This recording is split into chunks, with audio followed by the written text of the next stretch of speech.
오늘 누가복음 2장 10절부터 12절의 말씀 가지고 한번 따라해 보겠습니다. 하나님이 우리 가운데 오셨다. 믿으십니까?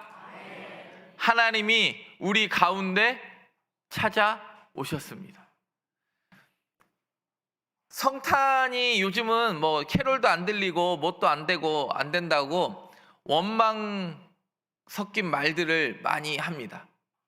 그러나 여러분, 내가 기분이 안 난다고 하나님이 오지 않으신 게 아닙니다. 근데 내가 기분이 안 나는 것도 누구 감정이에요? 아니, 여러분, 내 감정이에요. 아니, 내가 원하는 대로 기분이 나면 예수님이 오신 거고, 내가 원하는 대로 기분이 안 나면 예수님이 안 오신 겁니까? 여러분, 내 감정과 상관없이 오신 예수를 믿는 저와 여러분 되기를 간절히 바랍니다. 하나님이 우리 가운데 찾아오셨습니다. 그리고 저와 여러분 가운데 구원의 기쁨을 주시는 분인 줄 믿습니다. 제가 오늘 여기 앞에서 이렇게 보니까 오늘 이 본당이 보조 의자를 꽉 놓을 정도로 찬 걸 보니까 가끔 이런 생각을 해요. 목사하기를 잘했다, 이런 생각을 들 때가 있어요. 여러분, 저와 여러분은 내 감정이 아니라 하나님이 내 가운데 찾아오심이 가장 큰 감사요 기쁨 되는 이 성탄절 이 아침 되기를 간절히 바랍니다. 첫 번째 한번 따라해 보겠습니다. 하나님은 두려움의 자리로 오셨다. 오늘 본문 10절을 보겠습니다. 시작. 천사가 이르되 무서워하지 말라. 보라, 내가 온 백성에게 미칠 큰 기쁨의 좋은 소식을 너희에게 전하노라. 아멘. 바꿔 이야기하면 목자들이요, 천사들이 나타나니까 두려워해요? 그렇죠, 두려워요. 두려워하니까 가장 먼저 선포하는 게 두려워하지 말라, 이렇게. 목사는 여기 올라오는 게 두려울까요? 안 두려울까요? 아니, 매주 올라오니까 이제 익숙할 때가 있죠. 근데 이렇게 성도님들이 이 자리로 올라오면 분명히 예배 전에 요때 나와서 바로 이렇게 하라고 했는데 여러 번 리허설을 해도 내가 지금 일어서야 되는지 나가야 되는지 앞에 있는 부목사님도 눈치도 한번 보고 쭈뼛쭈뼛대다가 이게 타이밍을 놓칠 때가 많아요. 여러분, 천사가 말합니다. 무서워하지 말라. 보라, 내가 온 백성에게 미칠 큰 기쁨의 좋은 소식을. 중요한 사실 하나는 목자는 그 기쁨의 소식을 받아들일 만한 사람이 아니에요. 여러분, 그거 아십니까? 목자는 그때 당시에 가장 천한 직종 아니었습니까? 아버지 이새도 다윗이 목자였기 때문에 아들이라고 생각하지도 않아가지고 사무엘한테 뭐라고 이야기했는지 아십니까? 이 아들이 다냐 그랬더니 처음에는 이 아들이 답니다 그래요. 그랬더니 진짜 다냐 그랬더니 있긴 있는데 걔는 목자라서 여기에 끼래는 아닌데 그래요. 여러분, 우리가 두려워할 때 지금 내가 나아가야 할지 들어가야 할지 모르는 그 두려움에 사로잡힐 때 우리에게 찾아오셨습니다. 불안과 두려움과 초조함이 저와 여러분 가운데 있습니다.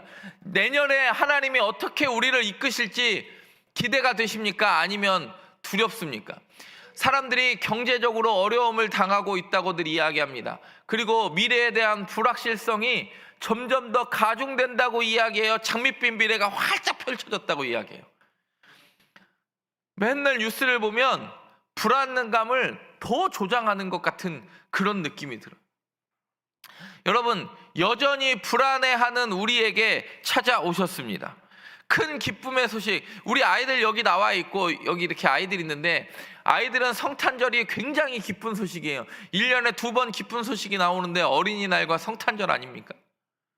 산타가 없어도 기뻐요. 왜요? 부모가 산타니까. 얘들아, 산타는 부모님이 산타란다. 예. 부모님이 다 사줬을 줄 믿고 이미 어제 다 받았을 거예요. 오늘 아침에. 이사야 41장 10절에 이렇게 이야기합니다. 두려워하지 말라, 내가 너와 함께 함이라. 놀라지 말라, 나는 내 하나님이 됨이라. 내가 너를 굳세게 하리라. 참으로 너를 도와주리라. 참으로 나의 의로운 오른손으로 너를 붙들리라. 여러분, 이스라엘 백성들이 두려워합니다. 왜요? 나라가 망하게 됐으니까요. 이미 북이스라엘은 망했어요. 그리고 남유다도 마수로 18만 5천 명 쳐들어왔으니까 이제 망하기 직전이니까 그때 하나님이 뭐라 그러냐면, 야, 너네도 이제 죽었어, 이렇게 이야기하는 거 아니야. 그 상황에서 두려워하지 말라, 내가 너와 함께 하고 있다. 여러분, 하나님은 목자들의 그 두려움의 자리에 오셨고 지금 두려워하는 저와 여러분의 자리에 오셨습니다. 요한복음 1장 5절에 이렇게 이야기합니다. 빛이 어두움에 비치되 어두움이 깨닫지 못하더라. 사람들은 깨닫지 못합니다. 그러나 이미 깨달은 우리에게 하나님이 지혜 주신 줄 믿습니다. 목자들이 두려워했던 건 천사들이 자신의 인생에 찾아와서 두려워한 게 아니라 자기 인생 자체에 대한 두려움이 목자들에게 있었습니다. 왜 목자들이 천한 직업으로 대우받았습니까? 왜냐하면 양들을 먹이기 위해서 안식일을 지킬 수 없었기 때문입니다. 여러분, 예수님은 2000년 전 12월 25일에 오셨습니까? 아니죠. 우리는 25일을 기념하는 겁니다. 뭘 기념하는 겁니까? 두려워하는 우리를 찾아오신 것을 기념하는 거예요. 여러분, 예수님이 구유에 오셔가지고 낮고 천한 곳에 오셨는데 낮고 천한 곳에 오신 사람을 생일 기억하겠습니까? 여러분, 예수님이 30살 될 때까지 공생애를 시작할 때에도, 그리고 12명의 제자들을 데리고 다녀도 제자들도 깨닫지 못했던 예수님의 그 십자가의 죽음을 기억하고 이분 언제 태어났는지를 추적했겠습니까? 아니요.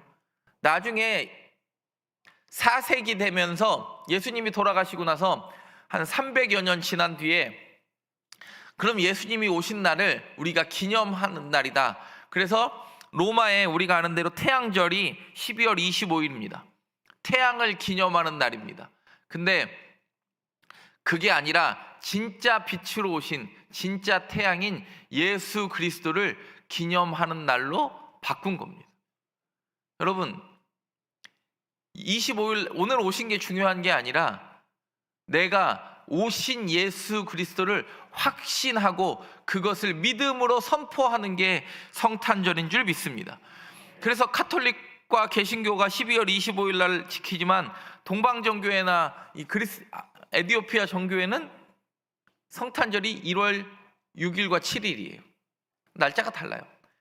중요한 사실은 여전히 두려워하는 우리에게 찾아오셨다는 사실입니다. 두 번째로 한번 따라해 보겠습니다. 하나님은 변화시키기 위해 오셨다. 오늘 본문 11절 보겠습니다. 오늘 본문 11절 시작. 오늘 다윗의 동네에 너희를 위하여 구주가 나셨으니 곧 아멘. 성탄은 구원을 향한 하나님의 목적입니다. 마태복음 1장 21절에 이렇게 이야기합니다. 아들을 낳으리니 이름을 예수라 하라. 이는 그가 자기 백성을 그들의 죄에서 구원할 자이심이니라 하니라. 요한복음 1장 12절에 또 이렇게 이야기합니다. 시작. 영접하는 자 곧 그 이름을 믿는 자들에게는 하나님의 자녀가 되는 권세를. 영접하는 자, 믿는 자는 뭐가 되게 해달라고, 뭐가 되게 했다고요? 되는 뭘 줬대요? 여러분, 오늘 성정교회 교인만 돼도요, 나갈 때 호빵이랑 고구마 준비돼 있어요. 제가 성탄절인데 성탄절 분위기 어떻게 될까 생각하다가, 성도님들 그래도 있는 기계 써서 고구마랑 호빵을 좀 드리면 좋겠다 생각이 들었어요. 누구한테 부탁하지도 않았습니다. 중요한 사실은 여러분, 무엇을 받느냐도 중요한데 왜 분위기 안 낸다고 이야기할 게 아니라 내가 분위기 내면 돼요. 올해는 제가 냈으니까 내년에는 다른 분이 낼 줄 믿고, 내년에도 또 목사가 될 거라고 기대하시거나 또 내년에 돼가지고 이 목사는 작년에는 내더니 올해는 안 내, 이런 거 말고 여러분 받았으면 나아가서 베풀 줄도 알고, 우리 마당에서 했으면 이거 끌고 나가서 어린이대 공원 앞에 가서 그냥 기분 좋게 호빵도 나눠주고 군고구마도 나눠주는, 사랑은 못 나눠줄지라도 먹을 거라도 나눠주는 교회 됐으면 좋겠습니다. 여러분, 변화는요 제가 변화하기를 기대하는 게 아니라 내가 먼저 실천하는 변화로 이루어지는 거예요. 다윗의 동네에 구주가 날 줄 알았어요, 몰랐어요? 아니, 베들레헴은 지금이야 큰 동네지만 옛날에는 진짜 코딱지만한 동네 아니에요? 도저히 무엇인가가 이루어지지 못할 것 같은 그 상황에서 하나님이 그 시작을 이루셨어요. 구유에서부터 이루셨어요. 변화는 우리가 엄청 여기서 막 불받고 뜨겁게 막 기도하고, 그것보다 내가 오늘 실천하려는 의지가 제가 주일날도 말씀드렸죠. 밥은 부자가 산다고요? 가난한 사람이 산다고요? 마음이 있는 사람이 산다니까. 부자든지 가난한 자든지 중요한 게 아니에요. 내가 누군가에게 열 마음이 있는 사람이 밥 사는 거예요. 주일 오후에 성탄 발표회 때 아이들이 많이 왔더니 제가 딱 아이들한테 용돈을 주니까 또 은혜 받은 분이 또 어제 또 찾아왔어. 오늘은 제가 무명으로 드리겠습니다. 그래서 오늘 아이들 이따가 청년들까지는 용돈을 드립니다. 네. 아니, 제가 드리는 거 아니고, 네. 어른들은 호빵과 군고구마로 만족하시고. 네. 여러분, 다윗의 동네가 구주가 날 수 있는 구원자. 여러분, 메리 크리스마스가 뭐예요? 크리스마스가 뭐예요? 그리스도를 위하여 메스, 예배하는 날이 오늘 크리스마스예요. 병원 가면 두 가지를 받아요. 처음에는 접수증을 받고, 두 번째는 뭘 받아요? 처방전을 받아요. 접수는 왔다는 증명이고, 처방은 그 사람을 진단해가지고 뭐 할 증명이에요? 이제는 변화될 증명이에요. 여러분, 맨날 교회 와가지고 출석 체크하는 접수증이 아니라 교회 왔으면 예수 그리스도 때문에 처방전 받고 다시 새로운 사람, 건강한 사람으로 변화될 줄 믿고 이 문 나갈 수 있는 은혜가 있기를 간절히 바랍니다. 세 번째로 한번 따라해 보겠습니다. 오늘 마음이 굉장히 조급하네. 이거 호산나가 자꾸 우리 시간 없어요 이렇게 쳐다보는 것 같아요. 따라해 보겠습니다. 하나님은 낮아짐의 방식으로 오셨다. 첫 번째, 하나님은 어디에 오셨다고요? 두려움의 자리로 오셨다. 두 번째는요, 하나님은 변화시키기 위해 오셨다. 세 번째, 하나님은 낮아짐의 방식으로 오셨다. 오늘 본문 12절 시작. 너희가 가서 강보에 쌓여 구유의 뒤에 있는 아기를 보리니 이것이 너희에게 표적이니라. 여러분, 누가복음은 표적이라는 단어를 잘 안 써요. 이 표적은 어느 복음서에서 쓰는 거냐면 요한복음에서 이적을 일으키고 이것이 너희에게 표적이니라라고 보통 요한복음에서 쓰는데, 오늘 뭐라고 그러냐면 너희가 강보에 쌓여 구유에 뉘어 있는 아기를 보리니 이것이 너희에게 표적이다. 이것 때문에 너희에게 알려줄 게 있다라는 거예요. 여러분, 말구유예요, 구유예요? 성탄절에 잘못 알고 있는 거가 있어요. 동방박사가 몇 사람이에요? 모르죠. 여러분, 동방박사 3사람이라는 건 대한민국 어디에도 없고 어떤 자료에도 없어요. 장담하는데 이란에서 3사람 왔으면 여러분 생각을 해보세요. 이란과 이스라엘이 최소 2200km예요. 아니, 제가 예전에 이란 갔는데 비행기 타고 3시간 날아갔다니까요. 그러면 페르시아에서 동방박사가 페르시아 사람 아닙니까? 3사람이 황금 유향 모략을 2200km 걸어왔으면, 낙타 타고 왔거나 마트 걸어왔으면 중간에 강도 만나서 빼앗겼을까요? 멀쩡한 상태로 왔을까요? 절대 건강하게 못 옵니다. 성경에 뭐라고 그러냐면 마태복음에 동방박사 들이라고 예물을 3가지 갖고 왔다고 그랬지 언제 3명 왔다고 그랬어요? 성경을 자기가 그냥 써. 그냥 동방박사는 3사람.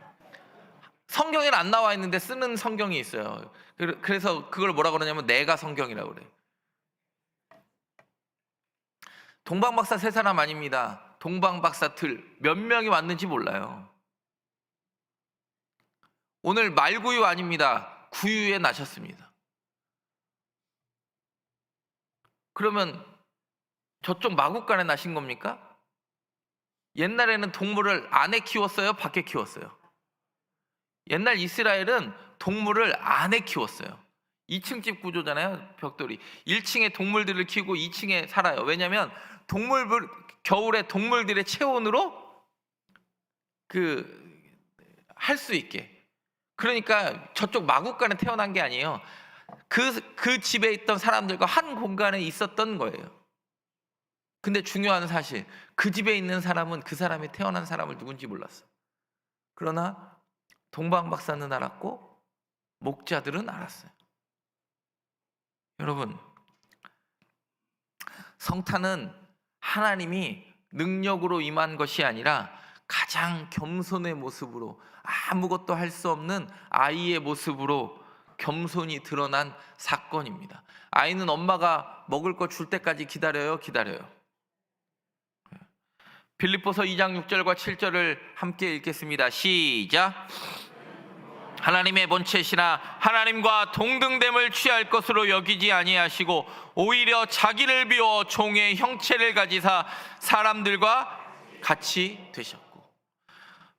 고린도후서 8장 9절 읽겠습니다. 시작. 우리 주 예수 그리스도의 은혜를 너희가 알거니와 부요하신 이로써 너희를 위하여 가난하게 되심은 그의 가난함으로 말미암아 너희를 부요하게 하려 하심이라. 아멘. 여러분, 그가 낮아지셨기 때문에 우리가 하나님의 자녀 될 수 있었습니다. 그가 낮아지셔서 우리를 높여 주셨습니다. 구유는 우연이 아니라 하나님의 선택입니다. 가장 낮은 자리로 오기 위한. 사랑하는 성전교회 성도 여러분, 여러분 여전히 두려움의 자리에서 하나님을 기다리고 계십니까? 구주 예수를 내 삶의 주인으로 아까 유아셀에 고백했듯이 영접하고 계십니까? 아니면 여전히 높아지는 자리에서 군림하려고 계십니까? 겸손히 낮아질 수 있는 예수 그리스도의 모습을 본받는 저와 여러분들 되기를 간절히 바랍니다. 기도하겠습니다. 하나님, 감사합니다. 성탄의 기쁨이 넘쳐나게 하시며 두려움의 자리에 오시고 우리를 변화시키기 위하여 오셨으며 낮아짐의 방식으로 오신 예수 그리스도 본받아 이 땅을 살아가는 하나님의 백성 되게 하여 주옵소서. 예수님의 이름으로 기도드립니다. 아멘.